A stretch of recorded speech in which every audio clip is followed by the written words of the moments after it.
Salut le geek! Je sais pas si vous savez, mais il existe pas mal d'alternatives au moteur de recherche Google, que ce soit Bing, Yahoo ou tout un tas d'autres. Mais ce qui nous intéresse aujourd'hui, ce sont ceux qui ont des petites particularités. Vous saviez par exemple qu'il y en a un qui permet de faire pousser des arbres? Sérieusement, je suis pas anti-Google, mais cependant j'ai bien pensé que l'on peut utiliser d'autres outils. Éclaircissons au passage la différence entre moteur de recherche et navigateur, car à tort, beaucoup de personnes confondent encore les deux. Non mais à tort, parce que Tor c'est un navigateur, enfin... Blague nulle. En effet, la différence entre les deux est plutôt simple. Votre navigateur est l'outil qui va vous permettre de faire le lien entre votre connexion à Internet et l'accès à celui-ci. Concernant les navigateurs, il en existe des plutôt connus que l'on peut citer. Google, Firefox, Opera ou encore Edge.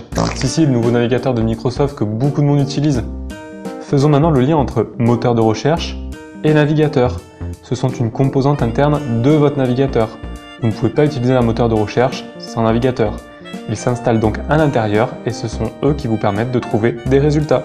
Une fois votre navigateur favori installé sur votre ordinateur, vous allez enfin pouvoir utiliser votre moteur de recherche favori dans votre navigateur donc. Si je vous dis Qwant, non? Il s'agit pourtant d'un moteur de recherche français qui se dit respectif de votre vie privée. Avec une interface plutôt simple et intuitive, il est particulièrement efficace. Et pour le coup, lui, il en veut à Google. Un autre français au palmarès, Lilo. Derrière ce petit nom tout mignon, en fait, se cache un super projet.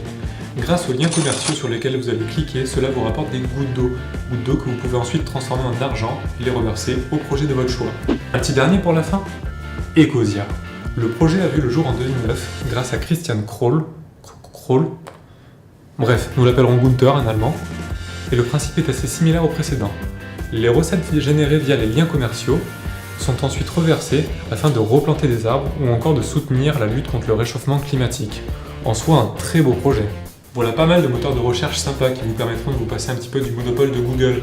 Allez, sur ce, moi je vous laisse. Salut le geek!